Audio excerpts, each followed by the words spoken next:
இது 8 மணி மேஜிக் கேளுங்க. பிரசவத்துல இறந்து போற தாய் நகரம் முழுக்க ஃபிளட்டா இருக்கு. இப்ப கிரவுண்ட் ஃப்ளோர் ஃபுல்லா கவர் ஆயிருச்சு. பில்டிங்ல இப்ப ஆளும் இல்ல, கரண்டும் இல்ல. 48 மணி நேரம் இன்ஃபர்டர்ல வச்சாதான் குழந்தையோட முதல் அழுகையை கேட்க முடியும்னு சொல்லிட்டு போற நர்ஸ். குழந்தைய எப்படியாவது காப்பாத்தணும்னு போராடுற ஒரு தந்தையோட நிலைமை ரொம்பவே வருத்தமா இருக்கு.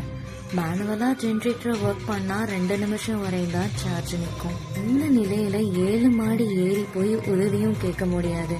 சார்ஜ் இருக்கிற 2 நிமிஷத்துல குழந்தைகிட்ட பேச்சு கொடுத்துட்டே இருப்பாரு, உன்னை விட்டுற மாட்டேன் நான். 2வது நாள் வந்துருச்சு. உடம்பு சுத்தமா தெம்பு இல்லாம கீழே விழுந்துடுறாரு. அவரோட டாக் ரெஸ்கியூ டீமை கூட்டு வந்துருது. அவரை மட்டும் வெளியே கூட்டு போறாங்க. அட, என்னோட குழந்தை உள்ள இருக்குன்னு கூட சொல்ல முடியல. அப்போதான் அந்த குழந்தையோட முதல் அழுக்குரல் அந்த பில்டிங் முழுக்க ஒலிக்குது. அப்பாவுக்கு அப்பதான் உயிரே வருது. குழந்தைய எடுத்துட்டு வந்து அவரோட நெஞ்சில வச்சிடுறாங்க.